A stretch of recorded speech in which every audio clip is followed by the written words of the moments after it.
Good evening, Internet, and welcome to TopShift 132. This is about the third time I've tried to do this video, but events have superseded what I was going to do last time, and we're now into Update 10. Now, Update 10 was released last Monday, and, well, apart from some BGS changes, there isn't any big highlight, mainline feature. But where you find me is in the system of Riot, rather, where there is a massive community goal in progress.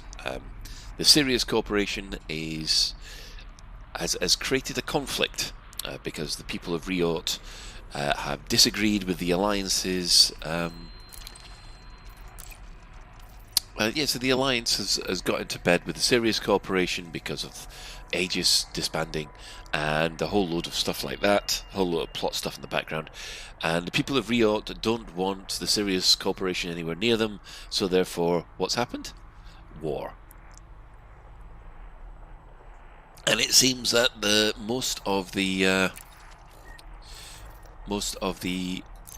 we are, just put that in. Most of the community seems to agree with them, which is unique, to be honest. If you go look in the stats for this, it's I'll be able to show you in a minute, actually, because it is quite astounding. The good news is there has been a heck of a lot of fixes and updates, all to do with of performance levels, and even at the moment here I'm finding the frame rate and the general smoothness to be excellent. So they've gone and made some substantial improvements. I mean, before this, just looking out the window here, a couple of updates ago, update 7 or so, that would grind my machine to a halt. So it's going to prove that performance-wise, we're certainly getting there. Whether or not the performance is getting good enough for consoles, I don't know about that just yet. I'm hoping so, but this machine that I'm working on is, I don't know, a little bit better than the Xbox. A lot better than the Xbox, actually. So, if they wanted to get to run on the PS4 and the Xbox One, well, they've got a bit of a challenge. Now, this is another improvement here. Before, in previous versions, my Fer-de-Lance looked awful. She now looks glorious. Yes, this is my bounty hunting or warship. And just walking around this Fer-de-Lance, just look at her. Absolutely, and you suddenly begin to realise this isn't a piddling little fighter. This is, look at the size of the engines, it's ridiculous. Anyway, so let's get on board, because we have some serious fighting to do.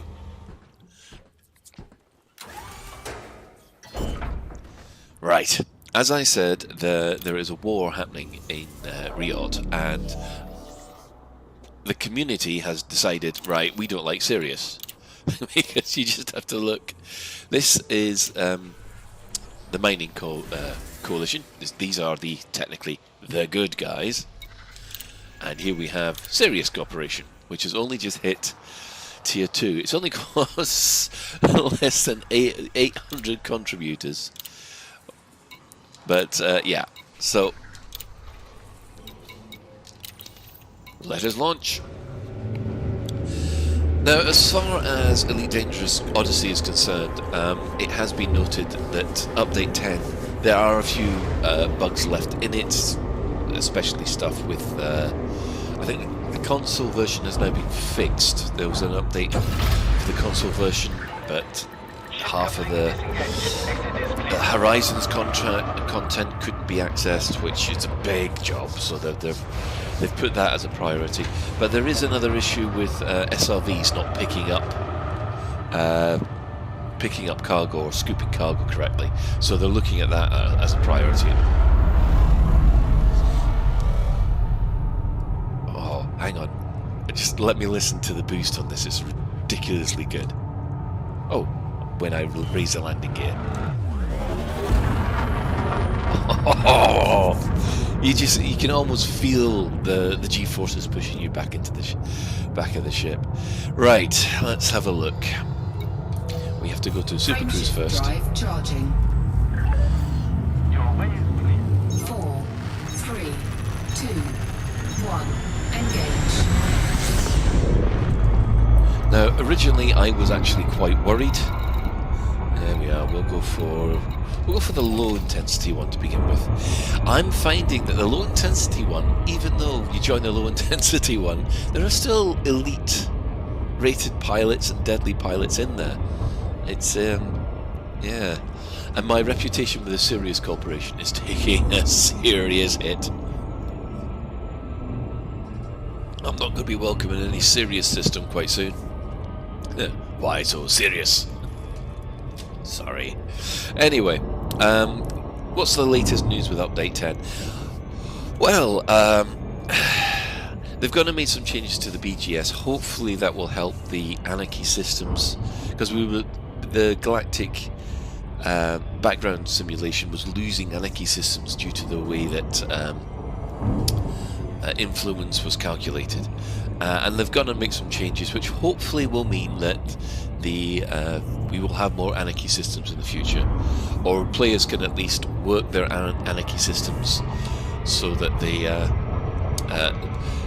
can maintain their influence and not get taken over by more lawful aspects, because pirates want to pirate, and Anarchy systems are useful. Hopefully in the future that they'll be able to deal with it. I mean, obviously for the first part in January there hasn't been much in the way of communication. We think this is mostly due to illness on behalf of the CM team, but it's obvious that the development team have been working, otherwise we wouldn't have Update 10. Update 11 will hopefully include fleet carrier interiors, which that's going to be great. It's going to allow some people to be able to walk around their personal fleet carrier, and I must admit it has given me the motivation to try and get one, which that's going to be a bit of a business. Anyway, so Update 10 so far, as I'm aware, thumbs up. It does seem to be a good update. It's a solid one. As usual, there are issues that they're going to have to iron out, but much better than, say, a couple of the previous ones. And of course, the performance. The performance is absolutely silky smooth, even on my low-end machine. So, I think we're getting there. It's whether or not they can get the performance to be good enough to run on consoles. That's the main issue. So we'll just have to wait and see. I must admit, I was quite worried when there was so much radio silence since the new year.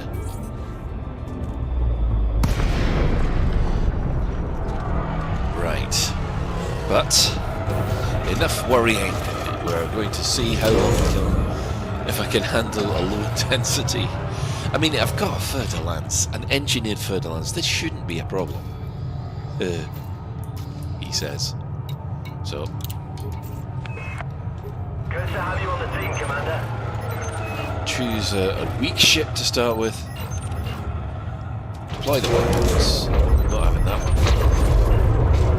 Well, he's a master. Oh, someone's after me already. Python. Right, let's go after you then, Mr. Python.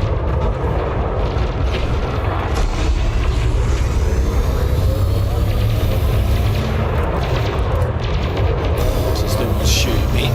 All power weapons.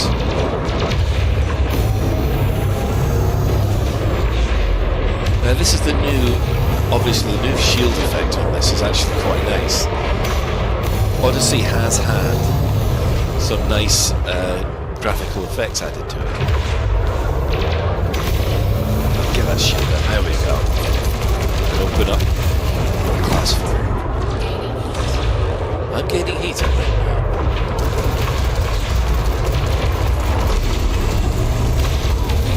Well, no, that would be fine. Right. Can I get to the power plant? There we go. Where is he? Where is he? There you are.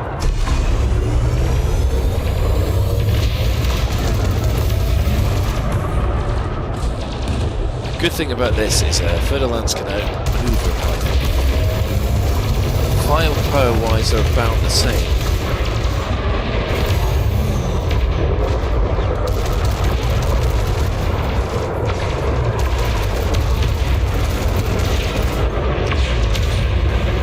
And that's the weak point.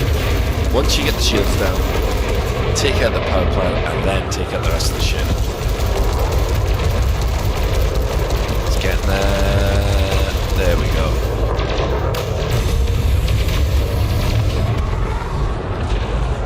Now in the old days,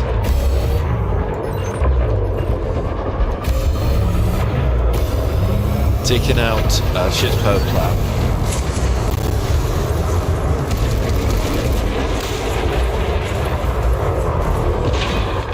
did he fire a missile at me? And boom! Target destroyed. You got him. Well done, Commander. Right. Let's go after this chieftain. He's dangerous, so it'll be a bit more of a challenge. But there's already an anaconda on him, so hopefully we'll get him down quite quickly.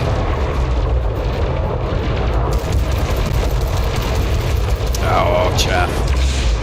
This is the problem with NPC ships, they have infinite chaff. Oh, hello.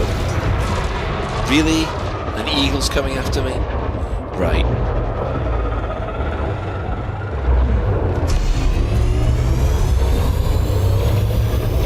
I'll say one thing about an eagle though. You'll notice in the top right hand corner there's the battle progress. And basically that just counts the ships you've destroyed regardless of the ship type. So you destroy a little ship like an eagle, it still counts as much as a anaconda. Battle will end quicker if you take them out. Which doesn't make sense, but you know.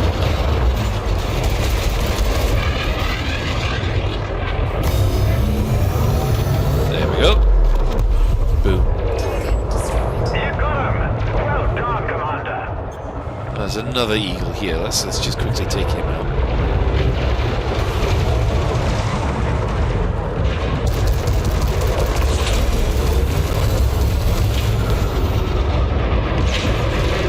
Oh, there's so many ships on him. Big thumping mega cannon, multi-cannon here with engineering effects on it. And boom! There we go. You got him. Well Again, done, the explosions have been updated as well as the shield effects, so it does look better, obviously. Right.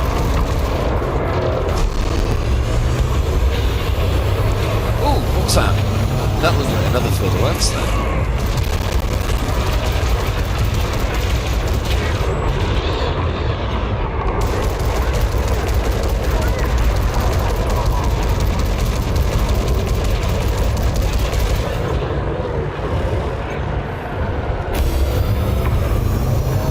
Down at 50%, come on. Chieftains are incredibly maneuverable and quite hard. Now he's firing at me now.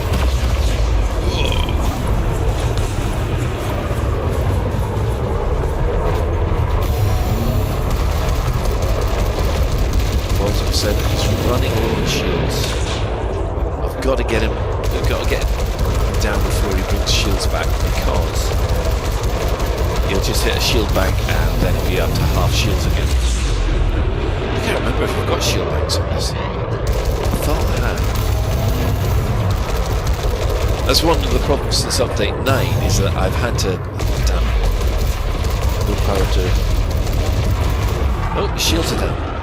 It's lost shields completely. I'm going to turn that down.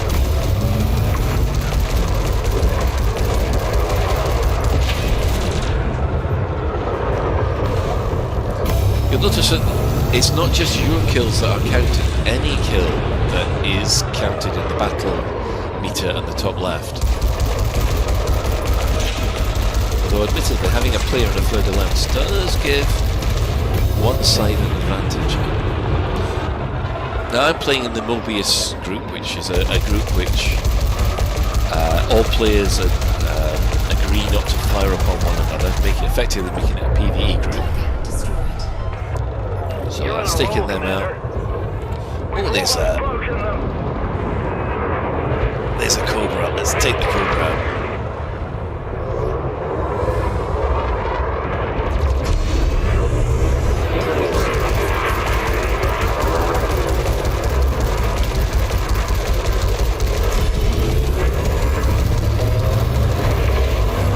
I reckon there's 2 ships that need to be destroyed.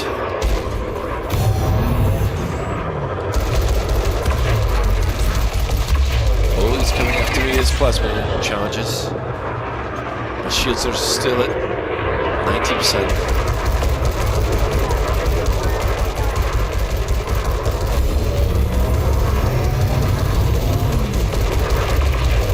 You'll see in Elite Dangerous, ships take a heck of a lot of firepower to actually get rid of. There's hardly any one-shot kills, which I really like.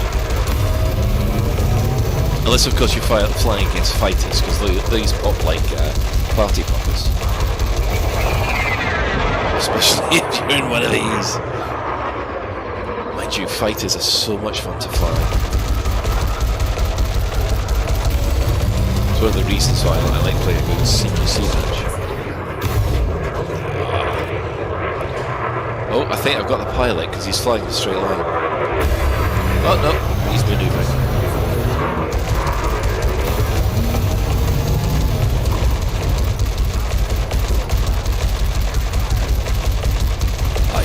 He's not even manoeuvring now, so that's a dead ship. There we go. That's it, battle complete. Significant decrease for the Sirius Corporation, and yeah. So that got me a wonderful 500,000. Must admit the amount of credits that I'm getting per attack isn't all that great. I'm going to lose about 9% of that because I have a pilot on board. So overall, what's the conclusion about Update 9? Well, I've played it for at least 5-6 hours so far. I haven't had one crash to desktop, and performance has improved. I'm still only in medium detail levels, which is expected really for the card that I'm on.